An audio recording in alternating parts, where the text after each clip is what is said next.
I'm the co-founder and CEO of Hooper. We are India's first and leading music licensing company, music licensing platform. Uh, a bit about my past and how I arrived at Hooper. So I am born and brought up in Mumbai. I did my engineering in information technology from Mumbai. And that is the time, Priya, when I fell in love with music. So I was obsessed with the idea of becoming an artist myself. So becoming a singer, becoming a composer. And just like most engineers do, I appeared for CAT. I took the CAT and I happened to clear it. So I got into IIM Ahmedabad in 2004. And when I got into IIM Ahmedabad, I was very clear that even when I graduate, I want to become an artist. Mm-hmm. So on campus, I remember in the first week when they asked everybody, what do you want to do? I was the only guy who raised his hand to say that I will become a music composer and a singer. And I stuck true to, to my promise. So during MBA, I interned with Times Music. So that was my first exposure to a music company. At that time, my idea was to just work with a music company to understand from an artist's perspective how music works. But even though I spent only 8 weeks at Times Music, I got exposed to a lot of different nuances of the music industry: publishing, recording, A&R, sales. And I felt that I love the music business, but of course, I wanted to become an artist then. So at the end of my MBA, I did not sit for placements. Mm-hmm. And I came back to Mumbai to record my first album. So this was in 2008. In fact, I remember in the final week of campus when we graduated, I wrote to Mr. Narayan Murthy saying that uh, I am becoming a singer and I have created a demo album. Since you are our chief guest for convocation, would you be kind enough to, release it to the press? And since this is the Entrepreneur Lounge of India, entrepreneurs have to be they have to be hustlers. They have to be, as we use the word jugaad sometimes in India. Right. And Mr. Murthy was gracious enough, so he launched it, and that gave me a good amount of press coverage. I came back to Mumbai, worked on an album, and after about a year of struggle, I managed to get signed to one of India's biggest music companies, which is Universal Music. So I created an album with them. It is called College Days, and the song "I'm Gonna Miss My College Days" was actually very popular back in 2008, 9, 10, 11. Even till today, people sort of sing it at college farewells. And for about 3 to 4 years, Priya, I did a lot of college shows as an artist, Mm-hmm. performing at all the IITs, NITs, IIMs, engineering colleges. And it was a beautiful experience going out to perform. I could understand what it is to be a full-time artist. In 2012, I started getting offers to do Bollywood music. So this also came with a lot of hard work because across 2010, 11, and 12, I was doing nothing but studying how, songs are made, what is it that separates the great songs from the good ones, how to work with producers, and so on. And then I started getting into Bollywood. So 2012, I did my first film as a music director. This was a song sung by Rahat Fateh Ali Khan. And then from 2012, prior to about 2017, I've done about 15 odd films as a music director in Bollywood. Have had the fortune and privilege of working with some of India's best singers and artists who sang my songs. So right from Sonu Nigam to Rahat Fateh Ali Khan to Arijit Singh sang a song for me, Main Dhoondne Ko Zamane Mein, which has done very well. Shreya Ghoshal, KK, Shan. Uh, and that was beautiful. Got to work with probably a few hundred music producers on all of these songs that I did. And one final aspect of my artist life was doing a lot of independent songs on YouTube and Spotify. So Mm-hmm. on one side, I was doing films. On the other side, I was doing a lot of independent original songs, covers, mashups, and working with a lot of music companies to do this in a legal manner, and also doing concerts. So I think by the time it was 2018, 17, 18, I had already spent about 10 years in music as a full-time artist, right? So lived the life of a true musician for about a decade. And somewhere I started feeling that with my background of engineering, with my background of IM and management, and now this understanding of the music industry, can I create something which is larger than myself? Can I create something which helps artists, helps the music ecosystem? And was also very inspired by some of my batchmates like Anshu Sharma of Magic Pin, Ashneer Grover of Bharat Pay. I used to meet them sometimes and take some nuggets of advice that if I want to build a startup, what do I need to think about and so on. And in 2019, just before COVID, I started the first arm of the company today as it stands today, which is the brand solutions arm called Songfest. And that is when I met my co-founder Meghna, and she brings a product background to everything. So she has worked as a, founding team member of a product company. So when I met her, we started the brand solutions arm, did a ton of brand solutions in music with brands like Double Mint, Hike Sticker Chat, Nestle. And we realized that maybe product will be the ultimate way to go. So this is the entire backstory of the amount of time I have spent in the music industry, the in-depth understanding of what it is to be an artist, how is music monetized, what are the challenges that brands face when they use music commercially, and the economics of the music industry. I feel that when we thought about starting Hooper, all of this background played a very crucial role in us getting a head start. And the reason why we have sort of become popular pretty quickly comes with a whole 10-year or a decade of experience in the music industry. Wow, I think that's a beautiful journey, and I could relate to most of the things you said because one of my close relatives is also a musician, and he has spent good amount of time, almost a decade of time, being an artist, being a semi-entrepreneur inside the music industry, and I could also understand that being a musician in itself is somewhat entrepreneurial. You have to, like entrepreneurs do, you have to sell yourself, uh, do collaborations, partnerships, and a lot of things that are similar to entrepreneurship. Oh, Um, uh, absolutely. I think being a musician is very entrepreneurial, and it teaches you in a lot of ways. One is it teaches you how to deal with rejections because you're pitching songs, as you rightly said. So not all of them get approved, and it makes you a little bit tougher that way. You are also, once you finish a film or a project, you have to move on to the next project. So there is also a sense of dealing with changing situations and changing environments, and you have to keep updating yourself with the latest trends. So I think yes, that background sort of played a huge role in then transitioning to full-time entrepreneurship. right. And speaking of transition, I think we are at a crossroad, especially from an industry point of view, where AI is coming in big. And you also happen to have been working into the AI space for quite some time now. Uh, I think I have heard this from big musicians that AI is coming in big, and they are really concerned how they fit themselves in the new world because everything you do, how you do the things will now change. The traditional method of composing music, how the logistic of it will change. AI has come to a point. I think you'd have heard about platforms like Suno AI, which is you give it lyrics, it will compose the music with the instrumentals, with the voice, everything comes as a full package. And although you can differentiate that this is not a real song, but some of the outputs have been really good, and you tend to enjoy some of the songs it produces.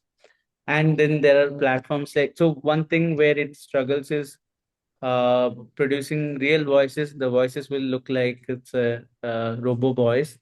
And then there are platforms like 11 Lab, which is working on the other aspect of music, which is creating very human-like voices. And I've been observing this trend since last 2 3 years, and it's changing at an exponential pace. And I think we are not far away from the point where the AI music will become as good as the human music. What would you comment on that? What has been your observation? How will the industry change? Okay, so I will try to answer this question by breaking it up into two areas. One is where I feel that AI is going to make a big difference or is already making a big difference. So, all the AI related stuff. And I will also then touch upon stuff which needs to be solved for, which is much more fundamental, or even before the AI aspect came in, there have been problems in the music industry which have not been solved for and will continue to remain. So, I'll also touch upon those. To begin with AI, I am a firm believer that technology becomes a very big enabler over a period of time. I have witnessed a huge change in the way music was made when I got into the music industry. This was in 2007 and 2008. Uh, till that point in time, or a decade before that, all of the music that was produced was actually recorded manually by artists in studios. And I have not been a part of that generation, but I've heard a lot of those stories where there were 100 musicians recording at one time, and you had to keep recording if something went wrong, and so on and so forth. When I started making music, what became very popular is digital audio workstations, the ones which even today are very popular, like Logic Pro or Pro Tools, Cubase, and so on. And a huge change that happened was, instead of now depending on a large studio, you could actually produce music even at home. So there were beautiful plugins that came which allowed anyone with a keyboard to actually play violins, play guitars. And across the last 10 years, I and all my music producers have taken advantage of this technology to make songs at a much faster and cheaper level than what it would have cost us to go into studios. At that point in time, two things happened. A lot of people said that music will lose its soul and all of that, but nothing like that really happened. Great music is continued to be made. And what really happened is technology became a big enabler. And if there were 100 musicians that existed, it became 10,000 after the advent of digital audio workstations, right? People had also predicted that instruments like guitar, etc., will stop selling. Having said that, none of that happened either. In fact, you've seen a rise of artists like an Anuv Jain or an Ed Sheeran who actually hold an entire concert on just a guitar, and guitars are selling again. So I'm a firm believer as an engineer that technology only opens a lot more doors and it makes things a lot more accessible. And the worries such as, it'll change music for the worse, etc., are not right. And I feel the same about AI. I personally use a lot of AI tools to create songs. Even platforms like a Suno or a Udio are actually very, very handy to create an idea into a song. Looking at it, one is the fact that they are definitely here in terms of technology to help artists make songs much faster. It'll also help non-artists to make songs much, much more faster. The big issue which the music industry is trying to address, and you might have read of the lawsuits that even folks like OpenAI have faced from labels Yes. much recently, even from Indian labels like a Saregama and T Series, that they've trained on a lot of unlicensed music or copyrighted music. Um, their side of the argument that unless we train on all of this in music, it is very hard for us to produce great results. And yet at the same time, how does the copyright owner or the musicians on whose music this was trained get fairly compensated is a very valid argument. And I'll try to touch upon both. First, coming to the pros of AI, I feel that a large part of this will be used by artists to make songs much more faster and to explore different ideas to completion. For example, yesterday I was making a song and I had a four lyrics, and I had a chord progression in mind. If I put that in Suno, it gives me tune options. Now, as an artist, I get a great starting point, and that helps me make complete my song faster. Uh, it is only a matter of time, and pretty much AI will become, I would say, absolutely hygiene and integrated in every single workflow. Uh, and that is there. I see a lot of artists now use AI to make songs.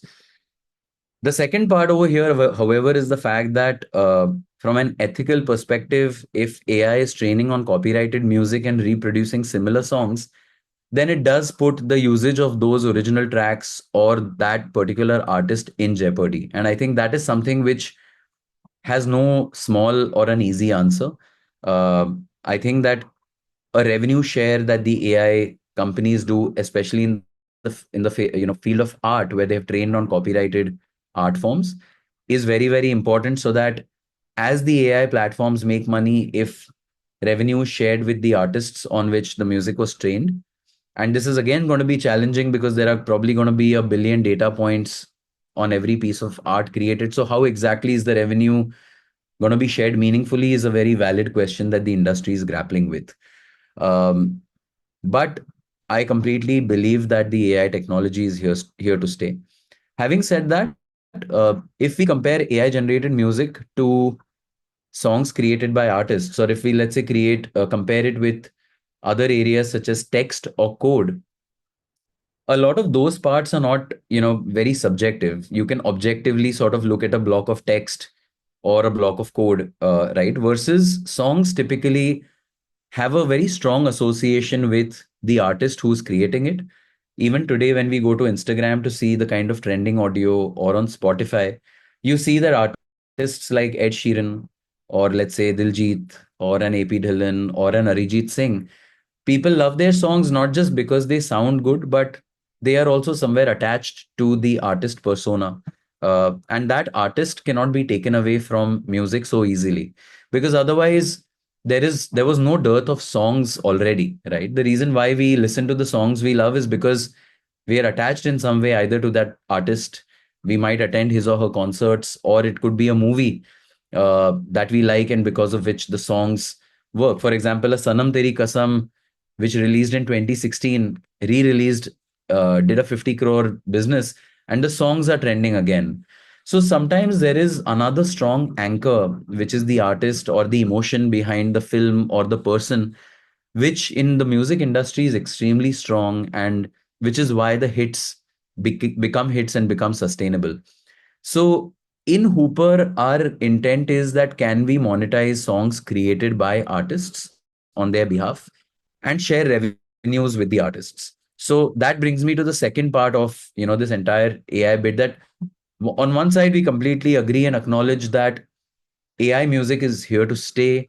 It will, I think, after a certain point in time, become very, very commonplace where many more companies beyond a Suno or Udio might emerge, which also have access to all the same libraries, and then it starts becoming a more of a fine tuning effort. Like last week, I saw a company called Refusion, which creates generative AI music, and it was fantastic music, Priya. So now this is a third entrant, and I am also aware of another three, four entrants who are creating AI music. So I know that this space will become fairly crowded after a point in time.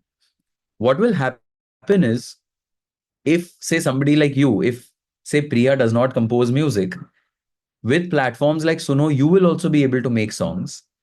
And once you do that, your mind will open up to thinking of how do I monetize this song now since I have made it. And that is exactly where a marketplace like Hooper comes into play. All the songs that are created by an artist with or without AI have a copyright angle associated with it because a human being played a role in it. And once that copyright is established, to monetize it, you need a separate set of mechanisms, a separate revenue share model, which is where Hooper comes in. So, where we come in is trying to solve for artist generated music, which needs to be licensed in a fair manner.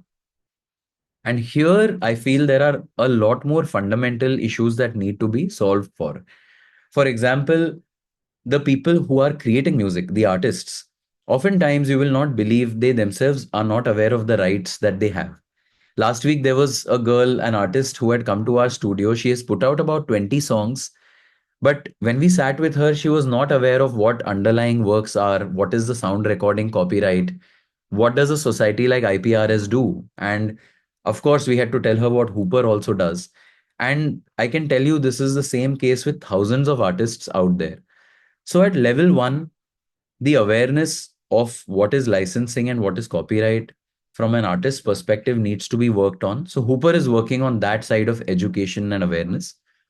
And on the other side, the people who use this music in their videos, often even they are not aware that they need a license to use the music in their videos. Let's take the case of a very popular brand that creates reels on Instagram every day. Say there are so many D2C brands that create reels, and they are using film songs, they're using trending songs without any valid license to promote branded content. Sometimes they also engage influencers who use this music.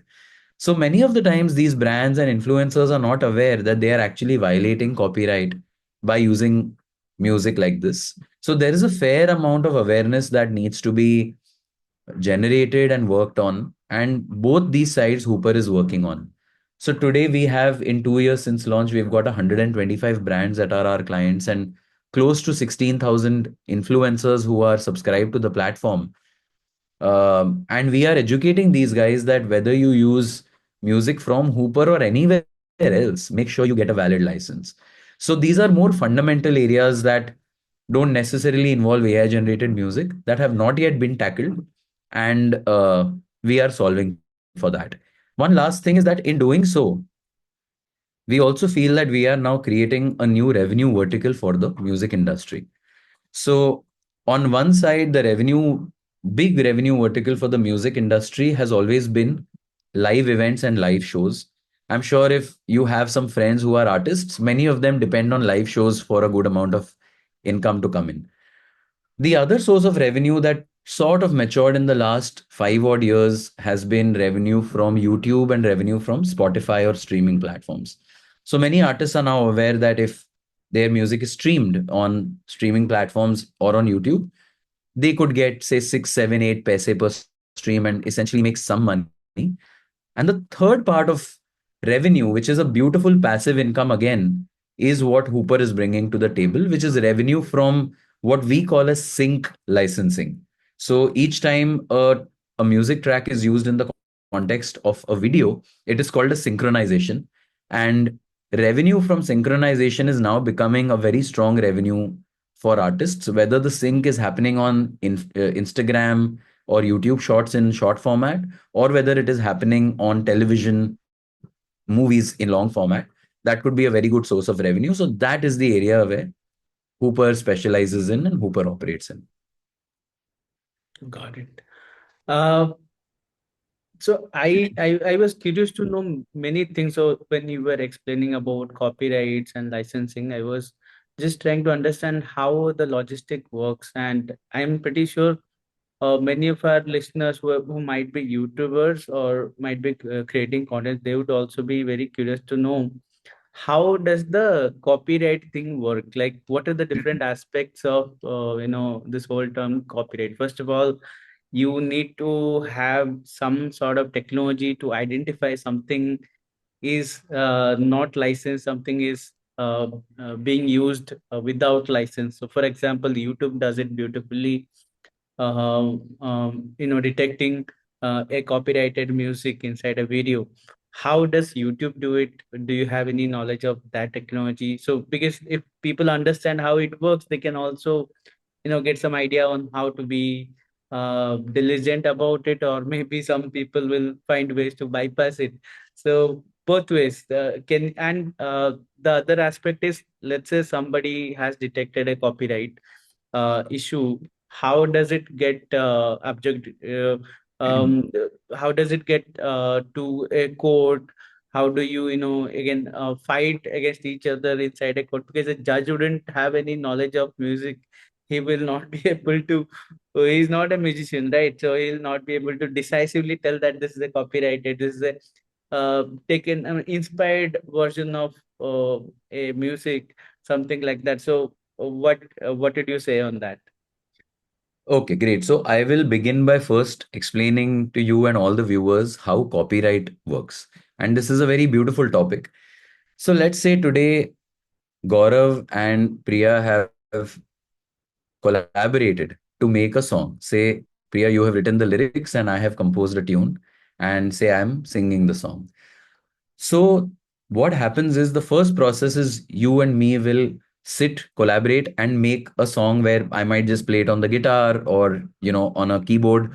You have written down the lyrics, I have composed a tune on it. Till now, we have not even gone to the studio to record the song. So, it's just existing in the form of a composition and lyrics. The copyright law recognizes just this underlying works of composition and lyrics as one copyright.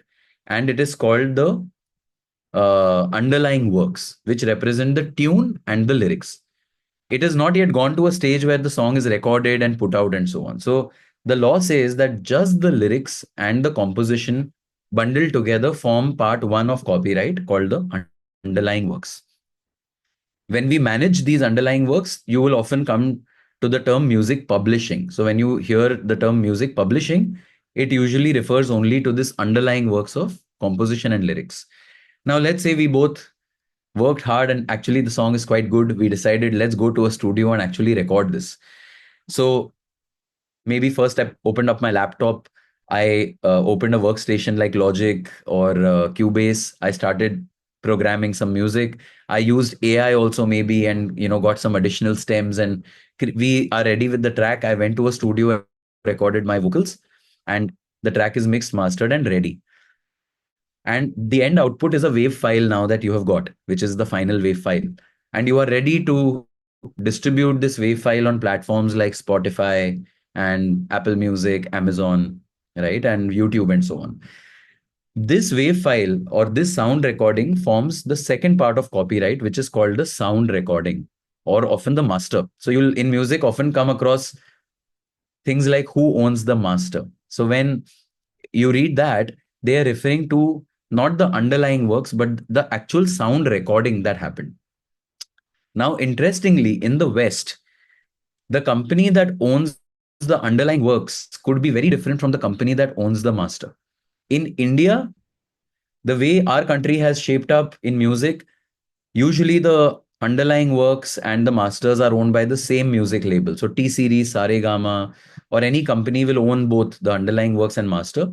But abroad, you will see that the underlying works are owned by Sony Publishing, Universal Publishing, Cobalt, and so on. Whereas the masters are owned by Sony Music, the record label, and so on.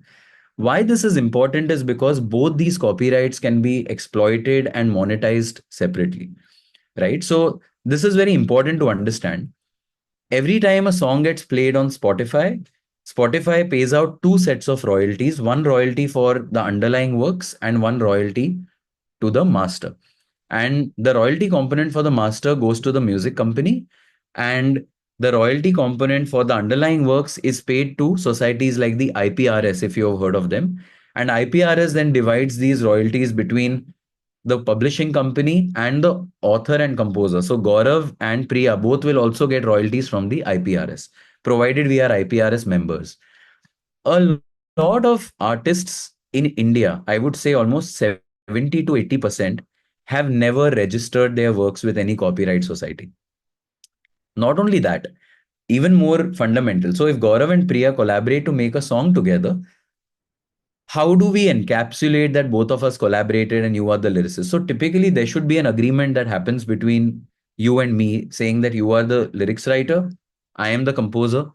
If we decide to go to a music company, there should be an agreement between the music company and us saying, okay, I'm transferring my rights to the music company and so on. Funnily, in India, in independent music, almost 70 to 80% of the songs do not have any agreements. It's just two people collaborating on a handshake and creating songs. Even music companies, you'll be surprised to know some of the largest music companies either have misplaced any agreements or do not have those agreements created in the first place. So a lot of our IP in India actually strangely does not have any link documents in it. That is number one. Now let's say the sound recording is made. Let's say you and I make a legal agreement, we enter into an agreement with a third party label, and they say, okay, we are not distributing the music to YouTube and Spotify. So this brings me to the second part of your question. So what happens is when the song is uploaded on YouTube, YouTube creates something known as a content ID for that particular piece of audio. And that is nothing but basically you can treat it as a digital fingerprint for that particular audio, which is unique to that audio. Just like a fingerprint is unique to a human being, the fingerprint, the digital fingerprint and the content ID for that song is unique to that particular song. So when, let's say tomorrow, somebody else tries to upload the same audio on YouTube, YouTube basically does a fingerprint match, and then there is a content ID match. And hence, what you will get on YouTube is a content ID claim. So what happens is when content creators, video creators, say Ranveer Brar, his famous video Chole Bhature, he had used a film song. So at that time, he was not aware of copyright and licenses. So to make his video better, he took a film song and put it in one of the scenes. And that song's fingerprint matched with the original fingerprint which the music company had, created when they uploaded on YouTube. And Ranveer Brar's video got a content ID claim. So it was flagged by YouTube saying, you have used music by third party. And the penalty for that, Priya, is that all the revenue from that video goes to now the music company. So Ranveer cannot monetize that video at all. So he had got some 4 million, 5 million views. अब वो सारा revenue किसी और के पास चला गया. So which is why on one side it is very good because that prevents plagiarism, that prevents somebody else from exploiting someone else's content. The downside is if you make this mistake, there is no way out. Then you lose all the monetization. So now content ID has become a staple on platforms like YouTube. Even Meta has created its own content ID. They are less strict about it on Instagram because Instagram does not allow you to monetize every video the way YouTube does. On YouTube, for every stream, you get 2 paise, 4 paise, 1 paise, something or the other. On Instagram, if you put up a video, currently you're not getting any money for the number of views your reels has. So their content ID has not yet come into play. But I would say that this entire bit of fingerprinting and content ID is a very strong backbone of licensing because that way, when today we monitor our entire catalog, we also have content ID for all of our tracks created on different platforms. So when our track gets used, we get a message from all of these platforms saying, your track has been used. And there are automatic responses that you can program. So you can say either you take down that content or I will monetize that content and so on. There are also startups who are working pure play in the domain of trying to find illegal use cases of a piece of audio or video across the internet. So not just audio, sometimes even video is being wrongly used by other people and exploited. And there are startups dedicated to trying to create these IDs. Like there is a very well-known startup called PEX, PEX. There is also Audible Magic.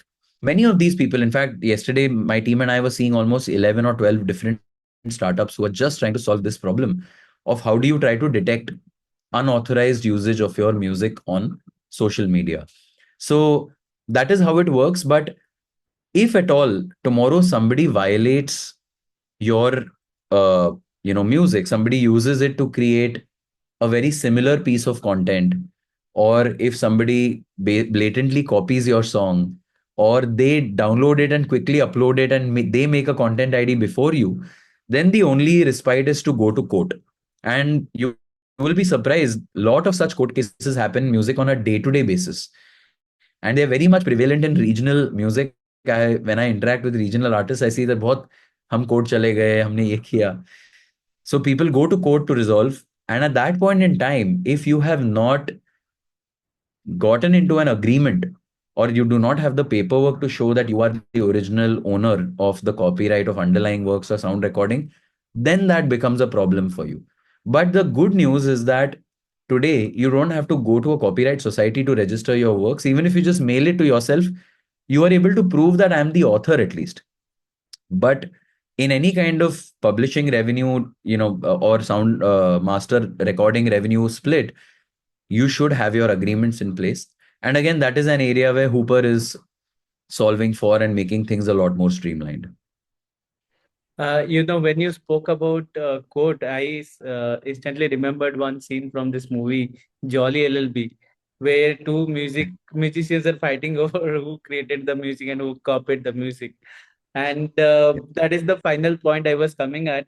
How does a judge who doesn't have the knowledge of music, how does he kind of adjudicate a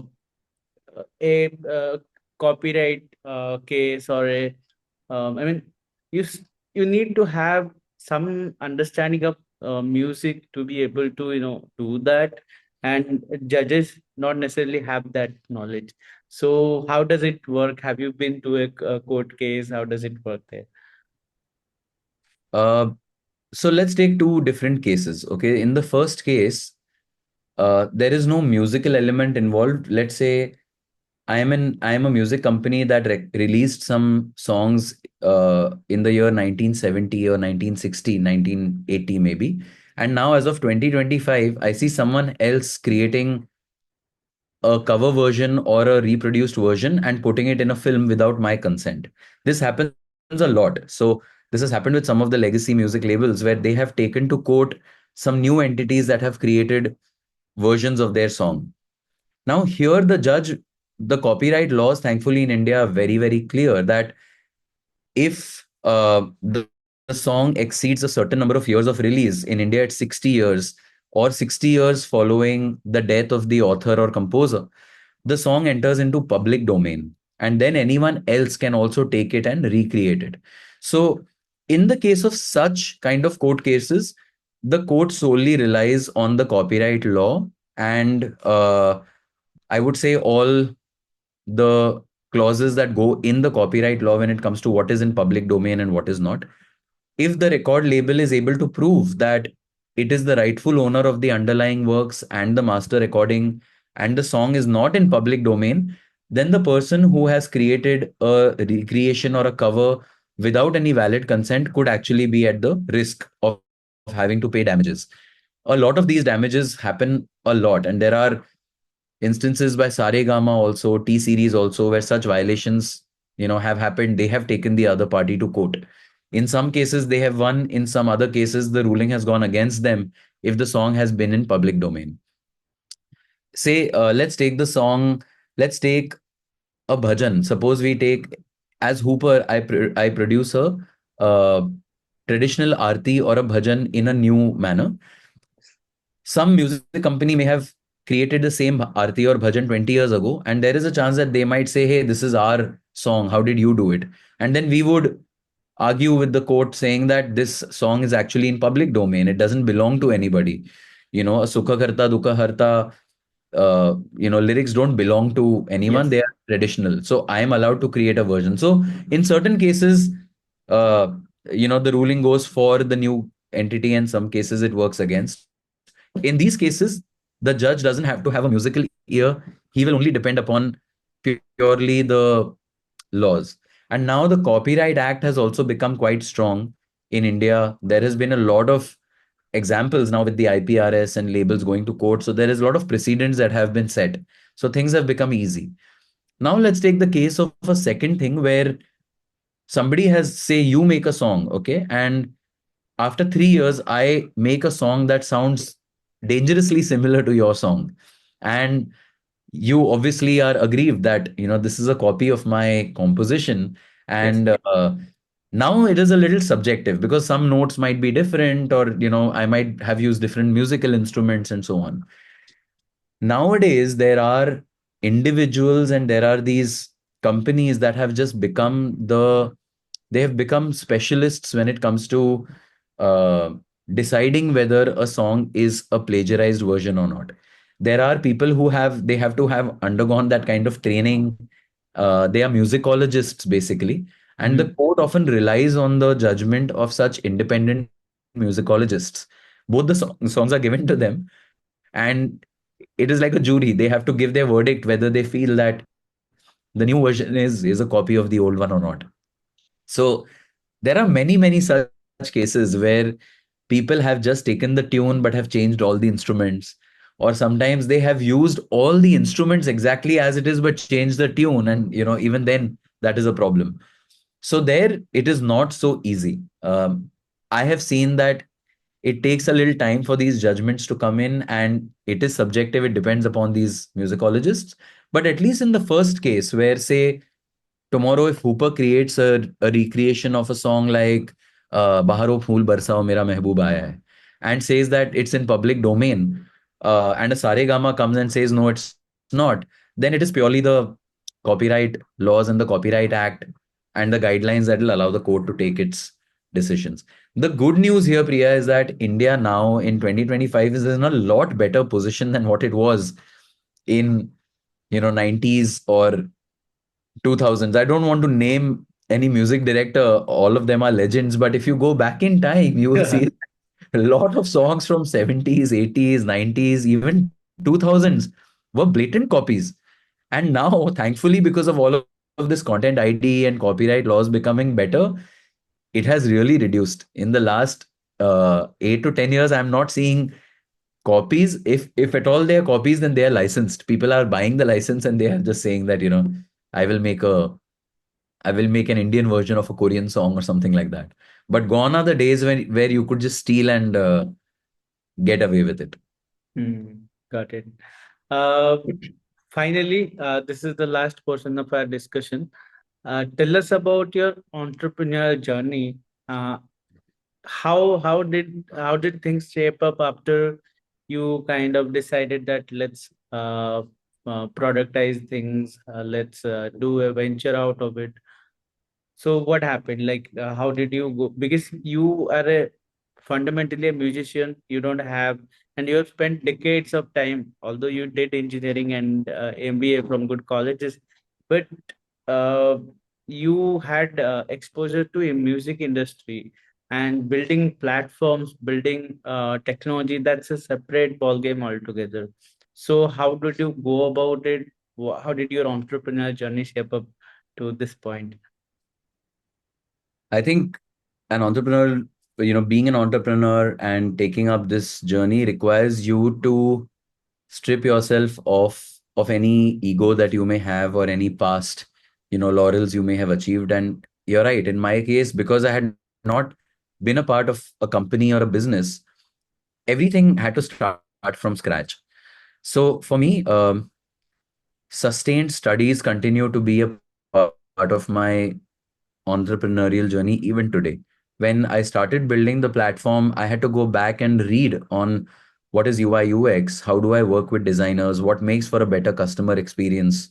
If I were hiring a CTO and technologists, I needed to read up on everything, what constitutes a good back end, front end. As a CEO, at least what should I understand so that I'm able to communicate with my CTO well, revisiting the fundamentals of uh, supply chain. So for us, acquiring music at scale is a huge part of it's strong in those operations, right? And how do you ensure that all of these processes are well defined, scalable, fast, efficient, right? So creating processes around it, it required me to be in a constant state, Priya, of studying and implementing, and then taking back the learnings and trying to understand what did I do right, what could I do better. And this is a journey that continues constantly as an entrepreneur. I feel that every single quarter, every single year, as you grow, you are going to be faced with newer challenges. And at that point in time, you have to back yourself and you have to tell yourself that, look, there are others who may have solved for it. So why don't I go and sit with them? Can I read some material? Can I sit with my team? So I would say the fundamentals are first having the mindset of a student and a learner is very, very important. Uh, and I did that. I mentioned some names of my batchmates like Anshu, Ashneer. I went to them and at least from everybody, I would have met at least 15, 20 of my, uh, peers who have done business and tried to understand. Some of them then became investors in Hooper also. Mhm. And uh, sharing the learnings with other founders that, this is happening in my company, which I think is right. And this I think could be better. Have you experienced this kind of a thing? What do I do over here? An entrepreneur has to be very humble and should have a very good support group. So some of our investors have also provided us such support groups. Like there is one of our investors, 91 Ventures, set up by Pranay Gupta, who was the co-founder of 91 Springboard. Hmm. So he often has these cohorts of founders. We all come and we discuss the challenges that founders only, have discovered and how do you solve for them. So at one level, it's this approach of learning. I think the second important part is paying attention to the kind of team you have and the people and culture aspect. One of the things I did right, maybe wrong in the first year, was not invest so much in leadership. We were just focused on making the product, and that was the only focus, that yeah, product bana ke live karna hai. Hmm. But by the second year, I realized that now, as the newer challenges are going to market, making sales as a proper process, marketing, all of this, I need to invest in a stronger leadership. So that's when I actively spent time and got the right folks on board to form a part of our executive leadership. And investing time in them is a great thing an entrepreneur can do. The more your executive leaders are all on the same page, the more unified the leadership is. I see an automated transfer of that kind of unity amongst the juniors, because it's like the roots, right? A tree, a branches and leaves will derive its nourishment from the roots. अगर roots मजबूत हैं तो everything else is healthy. So Right. in a company, the roots are the founders and the first level of leadership. If they are all very, very transparent, they trust one another, they work together like a unified team, I'm telling you that automatically that culture spreads across the rest of the organization. So that is one thing that I wouldn't say I knew it before because I didn't work in a company. These are things that I have sort of actively worked on and tried to make better. The third is all your functional and standard aspects of how to make sales better. So investing in outbound sales as well as, generating those lead funnels, and then how are you qualifying those leads. The good part about all of that is that these are solved problems. You're not the only company doing it.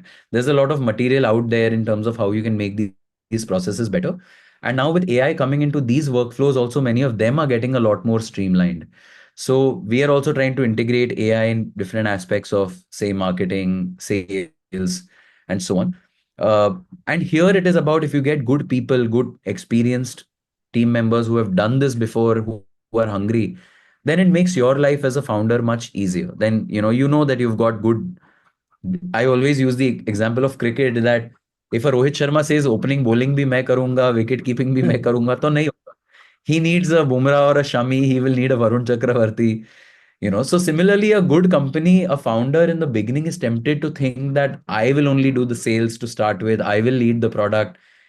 But that part is not, it's very short lived. If the company starts growing, you need the Bumrah, Shamis, and Varun Chakravartis in your team, right? So it is very important to have a very good team here. And I think one of the most important aspects that I want to talk about, which we have focused on, is staying very, very close to your customers. I feel that the more you keep talking to them about how they are using your product, how are they using technology currently, what are the challenges they are facing. Uh, in Hooper, we do that in a very systematic manner. Again, something we didn't do in the first, I would say, year. And then a lot of our, I would say, product iterations at that time were based on our gut feeling or but then we realized ye nahi chalega. So we started sitting very regularly with customers with focused questions. And we started coming back and trying to understand how can now we segment our customers better. How does a nano creator use Hooper versus a celebrity like a Ranveer Brar? How does a startup which has just done a seed round use music versus how does a client like a Country Delight or a Mintra use, Hooper. And all of these, we have clients all the way from a Mintra, Marico, Misho, Country Delight, ZTV, which are large, all the way to new startups who have just, begun. And if we don't understand each of these users well, then we'll just give them one solution thinking that it fits all. But वो नहीं होता है. So you have to keep understanding your customer and then come back to the table and understand that, okay, now we know what our customer base is. This is probably the best segment to go after. So then you make a conscious call as an early stage startup that let's focus on this segment. This particular bit we will not do. So prioritization and all of that comes very naturally when you start doing this. Behind all of this, I think you just have to stay very, very grounded and humble. I Okay. think that the fundamental thesis for any entrepreneur is, because technology changes rapidly, customers' tastes change rapidly, you have to just stay focused कि यार मुझे, if I want to build a good business, अच्छा धंधा बनाना है, तो मुझे देखना है कि मार्केट क्या बोल रहा है, not what I love to do. That's not the way I have seen it works. You have to understand your customer well, and you will make mistakes too. So any entrepreneur who's watching this, I think despite your best efforts, whether it is hiring or certain decisions you make, I think you will go right 50% of the times, you will go wrong 50% of the times. But in a startup, The enemy is not mistakes. I feel it is inaction. Not taking action sometimes is a lot more, has a larger opportunity cost. The good part is if your decisions are well thought of, then the impact of your positive decisions will far outweigh the impact of some of the decisions that didn't work, and you still learn and you quickly correct yourself. तो ये सारी चीजें चलते रहती हैं. The best part is the peer group that you have, the other entrepreneurs.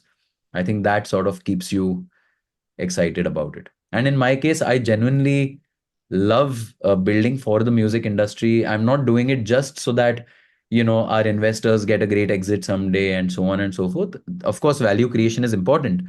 But what is also important is if a guy like Gaurav Dagaonkar has come after his IM Ahmedabad and 10 years of being a music director, then what can I build which, can I can say tomorrow with my head held high that I changed in this music industry or I gave back to the music industry. So that way Hooper comes from a space of true passion, and that sort of keeps us excited, motivated, and going every day. Okay. And finally, I want to cover a little bit about the platform. And I must say, I have been user of such platforms, not music, but other such platforms like stock videos, stock photos, etc. I think this all started with stock photos, iStock, etc. They started the whole concept of stock assets, and then came videos, and finally music. After YouTube became big, and the one constant challenge which I have faced, and I think you are solving it through AI. The biggest challenge is finding the right asset which will fit my requirement. So you have 12,000 musics in your platform, and I think this happens a lot of time when I have to go through a lot of music, lot of videos to find out that one, because end of the day, I only need one asset to fit my requirement, be it image, video, or music. So this process of search is is the biggest pain point, and I think you are solving it through AI. So how does it work? How does somebody enter a prompt? And because in case of music or video, I can simply say that give me image of an Indian man, or a Indian man holding a mobile phone, for example. In video Yes. also I can define that. But how do you define that in music? Do I say enter a prompt, give me a ding ding music or something like that? How does it work, and how are you using AI to solve that? In India, we have seen that the discovery happens a lot less through text searches and prompts for music as much as discovery using playlists and categorization. So we did a huge experiment where we tried to bring in the prompts angle, but we realized that it could be possibly our country or the kind of users we have, that a lot of specific prompts were not being entered for music. I think uh, in the case of music, people are actually much more dependent on going to certain playlists that they have already related to. Even in the case of large organizations like, say, a ZTV, if they are using music for promos, we have seen that the editors just go to the promos playlist by default. Or travel people go to travel section by default, fashion go to fashion for default. They are also heavily influenced by just the way we use OTT or streaming platforms. Whatever is on the homepage curated for them is where they spend the least amount of time. So what we have done is focused a lot on Indian keywords, because there are a lot of Indian keywords that come in fact, even a lot of singers keywords come in. Like on Hooper, the biggest prompt even today remains Arijit Singh. When people come and search for music, they search for Arijit Singh. Sometimes they search for certain films. And that is the way we internally, it is very important at one level to tag your catalog very, very correctly. I think for platforms like ours, tagging becomes the holy grail of discoverability and search. Earlier, this tagging for us was purely manual, where there were large editorial teams sitting and tagging. Now we are also using AI over here to tag music, not just on the basis of elements like which mood it is, which genre it is, what BPM it is. But we are also able to tag music basis. Okay, this particular track might be suitable in the space of travel, in the space of solo backpack videos that are created, or this particular track may work for fashion if somebody is creating glam reels. So the idea over here is that tomorrow, if Ranveer Brar comes, he's a chef versus, let's say, an Ashish Vidyarthi comes who's a food vlogger, the music should be very different for both of them. Or let's say if a Mintra is a client on one hand, on the other hand, there is an Ajio, both of them have a separate positioning. So the music recommendations will be very different for both of them. And that is something that we have not completely rolled out yet, but we are in the process of building, where basis every single creator and every single brand, the music recommendations are quite different. The third element over here is allowing the user to put up a video, and basis understanding the elements that are in the video, the system understands very quickly that this is a travel video that is happening. This is somebody traveling on a motorcycle versus somebody who is doing a luxury travel. Whether it is a couple doing a staycation video, or whether it is some different kind of a guided tour of, say, Chhatrapati Shivaji Maharaj Fort. So, video creations can happen in different styles, and recognizing the elements that are in the video, can you recommend the right kind of music from your library? So these are elements which we are actively working towards to solve for. And you would see that in 2025, a lot of these elements will roll out on Hooper. Mhm. Got it. Well, I think very interesting conversation, and all, I think we went overboard with time because it was such an interesting conversation. I personally learned a lot about how music works, how the background musics work, copyright and everything. And I was already curious because I also work in the domain of Spotify, YouTube. I was Yeah. always curious to know these things, and thanks for taking out time and giving those insights to us, Gaurav. Uh, on this note, we will close the session. Thanks for joining us, and it was a pleasure to have you on our platform. Thank you so much, Priya.